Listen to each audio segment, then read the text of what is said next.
योगी UP के जिले को देंगे 675 करोड़ की सौगात, नौकरियों के साथ बटेंगे टैबलेट। जी उत्तर प्रदेश के मुख्यमंत्री योगी आदित्यनाथ अलीगढ़ आ रहे हैं। यहाँ खैर में वह सोमना रोड स्थित गुरुकुल पब्लिक स्कूल में रोजगार मेले का शुभारंभ करने के साथ ही आज मेधावी छात्रों को टैबलेट वितरण व जनसभा को संबोधित करेंगे। इस दौरान 675 करोड़ की परियोजनाओं की सौगात भी देंगे। पुलिस प्रशासन के वरिष्ठ अधिकारियों ने कार्यक्रम को अंतिम रूप दे दिया है। मुख्यमंत्री 11:55 पर तहसील खैर के सोमना रोड स्थित गुरुकुल पब्लिक स्कूल पहुंचे। वहीं रोजगार मेले का शुभारंभ करने के बाद टैबलेट वितरण एवं जनसभा को संबोधित करेंगे। यूपी में एक साथ 8 रेलवे स्टेशनों के बदले नाम अब देवी मंदिरों और महापुरुषों के नाम से जाने जाएंगे। जी हां, उत्तर प्रदेश में जिलों और रेलवे स्टेशनों के नाम रातों रात बदल दिए गए हैं। एक साथ 8 रेलवे स्टेशनों का नाम बदला गया है। ये सभी स्टेशन कांग्रेस के गढ़ कहे जाने वाले अमेठी जिले में आते हैं। इन स्टेशनों का नाम बदलने का प्रस्ताव काफी पहले पूर्व सांसद स्मृति ईरानी ने दिया था। अब सभी स्टेशन के देवी मंदिरों और महापुरुषों के नाम से जाने जाएंगे। बता दें कि स्मृति ईरानी के प्रस्ताव को गृह मंत्रालय, प्रौद्योगिकी मंत्रालय और सर्वे ऑफ इंडिया की मंजूरी लोकसभा चुनाव से ठीक पहले मिली थी। अंतिम मंजूरी रेलवे को ही देनी होती है, अब वह मिल गई है। अब बहुत जल्द सभी स्टेशनों में नए नाम वाले बोर्ड नजर आएंगे।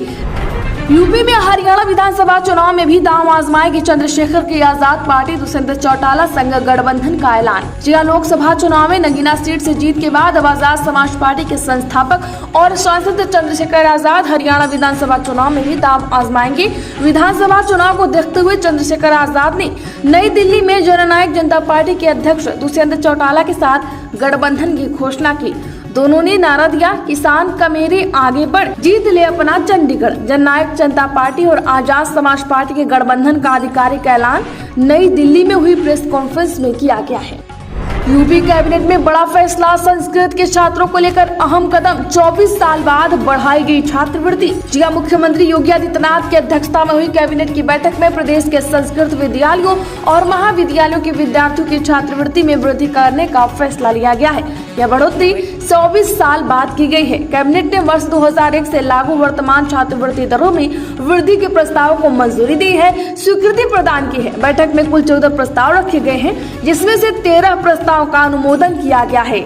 आपको बता दें कि माध्यमिक शिक्षा राज्य मंत्री गुलाब देवी ने कहा कि मंत्रिमंडल ने उनके विभाग से संबंधित इस महत्वपूर्ण प्रस्ताव को मंजूरी दी है। इसके तहत प्रथमा यानी कि कक्षा 6 से 7 के लिए 50 रुपए प्रति माह, मध्यमा यानी कक्षा 8 के लिए 75 रुपए प्रति माह छात्रवृत्ति निर्धारित की गई है। इसके साथ ही पूर्व मध्यमा कक्षा 9 व 10 के लिए 100 रुपए, उत्तर मध्यमा कक्षा 11 व 12 के लिए 150 रुपए, शास्त्री के लिए 200 रुपए एवं आचार्य के लिए 250 रुपए प्रति माह की दर से छात्रवृत्ति दिए जाने का प्रस्ताव का अनुमोदन किया है। यूपी में पुरानी पेंशन योजना के साथ है आम आदमी पार्टी। संजय सिंह ने यूपीएस को बताया एनपीएस से भी बदतर योजना। आम आदमी पार्टी के प्रदेश प्रभारी और राज्यसभा सांसद संजय सिंह ने कहा कि उनकी पार्टी पुरानी पेंशन योजना के साथ खड़ी है। केंद्र सरकार द्वारा लाई गई एकीकृत पेंशन योजना SC, ST, OBC और केंद्रीय अर्धसैनिक बलों के हितों पर कुठाराघात करने वाली है। यूपी में नशेड़ी है कंगना रनौत। कांग्रेस यूपी चीफ अजय राय का तीखा पलटवार, पीएम मोदी को भी घेरा। कांग्रेस के यूपी अध्यक्ष अजय राय ने भाजपा सांसद और अभिनेत्री कंगना रनौत पर तीखा हमला बोला। किसानों पर बयान को लेकर अजय राय ने कहा कि कंगना रनौत हमेशा नशे में रहती है, वो हमेशा ही किसानों को गाली देती रहती है। अजय राय ने इसे लेकर पीएम मोदी और अध्यक्ष JP नड्डा को भी घेरा। कहा कि बयान से पल्ला झाड़ने से कुछ नहीं होगा। भाजपा के शीर्ष नेतृत्व को कंगना के खिलाफ कठोर कार्रवाई करनी चाहिए। यूपी के बरेली, बदायूं समेत 24 जिलों में 25,000 आशा कार्यकर्तियां परेशान भटक रही मानदेय के लिए। जिला स्वास्थ्य विभाग के अभियान और कार्यक्रम को गांव देहात तक पहुंचाने वाले आशा कार्यकर्तियों और संगिनियों को ही मानदेय की खातिर चक्कर काटना पड़ रहा है।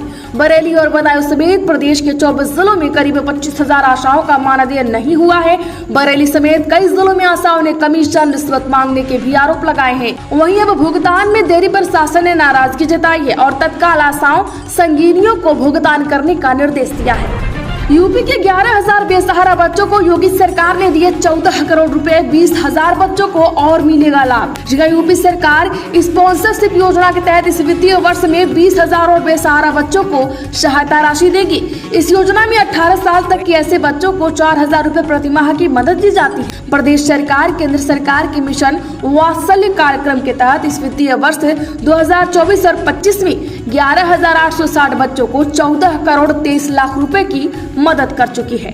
पिछले वर्ष की बात करें तो 7,000 से अधिक बेसहारा बच्चों को 9 करोड़ से अधिक की मदद की गई थी। यूपी में मायावती फिर चुनी गई। बसपा के राष्ट्रीय अध्यक्ष आकाश आनंद बने रहेंगे उत्तराधिकारी। जी हां, बहुजन समाज पार्टी की केंद्रीय कार्यकारिणी, राष्ट्रीय एवं राज्य इकाइयों के वरिष्ठ पार्टी पदाधिकारियों तथा देश भर से चयनित पार्टी के प्रतिनिधियों की बैठक बीते दिनों 12 बजे से लखनऊ में मॉल एवेन्यू स्थित प्रदेश कार्यालय पर शुरू हुई। बैठक में सतीश मिश्र ने प्रस्ताव रखा जिसमें मायावती अगली 5 साल के लिए बसपा की राष्ट्रीय अध्यक्ष चुनी गयी। वहीं आकाश आनंद नेशनल कोऑर्डिनेटर और मायावती के उत्तराधिकारी बने रहने का फैसला लिया है। यूपी में 1,56,000 प्रीपेड बिजली मीटर उपभोक्ताओं को बड़ी राहत, दूर होंगी समस्या। जी हां, कानपुर में केस्को ने 2G तकनीकी वाले प्रीपेड स्मार्ट बिजली मीटर धारकों को बड़ी राहत दी है। नेटवर्क की कमी से जूझ रहे इलाकों में जहां मीटरों का डाटा सर्वर पर न पहुंचने की वजह से रीडिंग नहीं हो पाती, बैलेंस नहीं पता चलता और समय से बिजली कटने या फिर अचानक से कट जाने की समस्या है, वहां 4G नेटवर्क वाले मीटरों को निःशुल्क बदला जाएगा। जहां शिकायतें नहीं हैं वहां मीटर नहीं बदले जाएंगे। बाकी शहर में लगे करीब 6.5 लाख पोस्टपेड मीटरों को हटाकर प्रीपेड स्मार्ट मीटर में बदलने की प्रक्रिया शुरू हो जाएगी। यह 4G तकनीकी वाले स्मार्ट प्रीपेड मीटर है। उत्तर प्रदेश में घूमने फिरने के लिए 40,000 रुपए प्रति माह देगी योगी सरकार। 31 अगस्त तक करें आवेदन। यहाँ मुख्यमंत्री टूरिज्म फेलोशिप कार्यक्रम के लिए आवेदन की अंतिम तिथि 31 अगस्त है। इसके लिए 40 साल तक की उम्र वाले स्नातक आवेदन कर सकते हैं। शोधार्थियों को पारिश्रमिक व क्षेत्र भ्रमण के लिए प्रति माह 40,000 रुपए दिए जाएंगे। इसमें माध्यम से पर्यटन को बढ़ावा देने में सहयोग मिलेगा, वहीं युवाओं को रोजगार के अवसर भी मिलेंगे। पर्यटन व संस्कृति मंत्री जयवीर सिंह ने कहा कि इच्छुक अभ्यर्थी विभाग की वेबसाइट uptourism.gov.in पर आवेदन कर सकते हैं। आवेदन के लिए मान्यता प्राप्त संस्थानों व विश्वविद्यालयों से न्यूनतम 60% अंकों के साथ स्नातक व उच्च शैक्षणिक योग्यता होनी चाहिए। यूपी में पीएम मोदी पर टिप्पणी करने वाले सपा नेता हाजी रजा की 3 मंजिला इमारत पर चला बुलडोजर, 10 थानों की पुलिस व पीएससी बल तैनात। जिया फतेहपुर में प्रधानमंत्री नरेंद्र मोदी के खिलाफ आपत्तिजनक टिप्पणी करने वाले सपा नेता हाजी रजा के खिलाफ प्रशासन का एक्शन हुआ है। प्रशासन ने शहर के बाकरगंज में गलत नक्शे पर निर्माणाधीन 3 मंजिला भवन के ध्वस्तीकरण की कार्रवाई शुरू कर दी। भारी पुलिस बल की मौजूदगी में बुलडोजर के गरजने से इलाकों में सनसनी फैल गयी।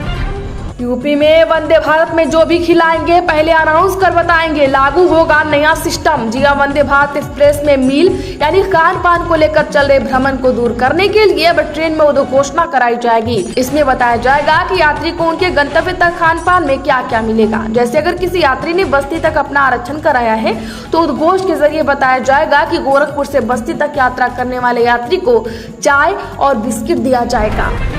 गुड न्यूज, हाइड्रोजन से बिना प्रदूषण मिलेगी एनर्जी। डीडीयू के फिजिक्स टीचर का रिसर्च कामयाब। जिया ऊर्जा के परंपरागत स्रोत पेट्रोलियम, कोयला, लकड़ी आदि के प्रदूषण लगातार बढ़ रहा है। स्वच्छ ऊर्जा के प्रयोग को लेकर तमाम शोध हो रहे हैं। इस लिहाजा से एक अच्छी खबर है कि हाइड्रोजन स्वच्छ ऊर्जा का नया स्रोत हो सकता है। हाइड्रोजन पर्याप्त मात्रा में पर्यावरण में मौजूद है और इसमें ऊर्जा उत्पन्न करने में प्रदूषण नहीं होगा। इस दिशा में गोरखपुर विश्वविद्यालय के भौतिक विज्ञान के शिक्षक को अहम सफलता मिली है। यूपी में उपवास में कट्टू का आटा खाने से सैकड़ों लोग बीमार। खाद्य सुरक्षा विभाग ने 500 किलो आटा किया सीज। जी हां, उत्तर प्रदेश के आगरा में कुट्टू के दूषित आटे की पूड़ियां व पकौड़े खाने से सैकड़ों लोग के बीमार होने के बाद खाद्य सुरक्षा विभाग को जिले के सबसे बड़े व्रत खाद्य सामग्री सप्लायर पर कार्रवाई की याद आ गई। वो बता दें कि खाद्य निरीक्षक व अधिकारी कृष्णानगर स्थित एक घर में पहुंचे जहाँ से 500 किलो कुट्टू का संदिग्ध आटा सीज करते हुए सैंपलिंग की गई है। यूपी में जयंत चौधरी बोले, राष्ट्रीय शिक्षा नीति के तहत विद्यालयों को किया जा रहा है अपग्रेड। जी हां, लखनऊ के गोमती नगर स्थित पीएम श्री केंद्रीय विद्यालय में पीएम श्री योजना के तहत एग्जीबिशन कार्यक्रम आयोजित हुआ। मुख्य अतिथि केंद्रीय शिक्षा राज्य मंत्री जयंत चौधरी ने कहा कि राष्ट्रीय शिक्षा नीति के तहत विद्यालयों को अपग्रेड किया जा रहा है। केंद्रीय विद्यालयों में लगे प्रदर्शन से यह साबित हो रहा है कि विद्यार्थी आधुनिक शिक्षा के साथ जुड़कर विज्ञान व अन्य तकनीकी से सशक्त हो रहे हैं। यूपी में राजकीय कॉलेजों की अनुपयोगी भूमि पर बन सकेंगे मिनी स्टेडियम, दूसरे विभाग कर सकेंगे निवेश व निर्माण। जी हां, उत्तर प्रदेश के सीएम योगी ने नया फैसला लिया है। राजकीय इंटर व हाई स्कूल कॉलेजों की अनुपयोगी जमीन पर छात्रों की पाठ्येतर गतिविधियों के लिए प्रयोग की जाएगी। इस जमीन पर दूसरे विभाग अपने निवेश से मिनी स्टेडियम, प्ले ग्राउंड, उद्यान, नर्सरी आदि खोल सकेंगे। वहीं इससे होने वाली आय को विभाग व विद्यालयों को आधी दी जाएगी। यूपी में ग्राम पंचायतों की आईडी पासवर्ड हैक कर जारी किए 102 फर्जी दस्तावेज। जी हां, आपको बता दें ये मामला मुंडाली इलाके में 2 ग्राम पंचायतों में नागरिक पंजीकरण प्रणाली का है। लॉगिन आईडी और पासवर्ड हैक कर 102 लोगों के जन्म मृत्यु प्रमाण पत्र जारी किए गए हैं। पहला मामला 14 अगस्त को मिला, वहीं ग्राम पंचायत की आईडी से किया गया और 37 दस्तावेज जारी किए गए थे। अब यूपी में 24 घंटे मिलेगी बिजली, ऊर्जा निगम ने प्रस्ताव का किया स्वागत। जी हां, ऊर्जा निगम ने विद्युत नियामक आयोग में 24 घंटे बिजली आपूर्ति के प्रस्ताव को लेकर अपना जवाब दाखिल कर दिया है। राज्य विद्युत उपभोक्ता परिषद की तरफ से ग्रामीण क्षेत्रों में भी रोस्टर व्यवस्था समाप्त कर 24 घंटे बिजली की आपूर्ति करने की मांग का प्रस्ताव आयोग को दिया गया था। दिल्ली, हरियाणा और जम्मू समेत 5 राज्यों में बसपा लड़ेगी विधानसभा चुनाव, मायावती ने की बड़ी घोषणा। जी हां, बहुजन समाज पार्टी की राष्ट्रीय कार्यकारिणी की बैठक में मायावती को एक बार फिर राष्ट्रीय अध्यक्ष चुना गया है। इसी के साथ बसपा ने घोषणा की है कि पार्टी हरियाणा, महाराष्ट्र, जम्मू कश्मीर, झारखंड, दिल्ली में विधानसभा चुनाव लड़ेगी। गोरखपुर जंक्शन पर बनेगा नया फुट ओवरब्रिज, यात्रियों को होगी सहूलियत, गति शक्ति यूनिट ने तैयार किया नक्शा। जी हां, गोरखपुर जंक्शन के प्लेटफॉर्मों पर आवागमन होना आसान होगा। प्लेटफॉर्म नंबर 1 पर बंद पड़े बीच वाले फुट ओवरब्रिज की जगह अब नया बनेगा। रेलवे की गति शक्ति यूनिट ने नक्शा तैयार कर लिया है। नक्शे का अनुमोदन मिलते ही निर्माण कार्य की प्रक्रिया शुरू हो जाएगी।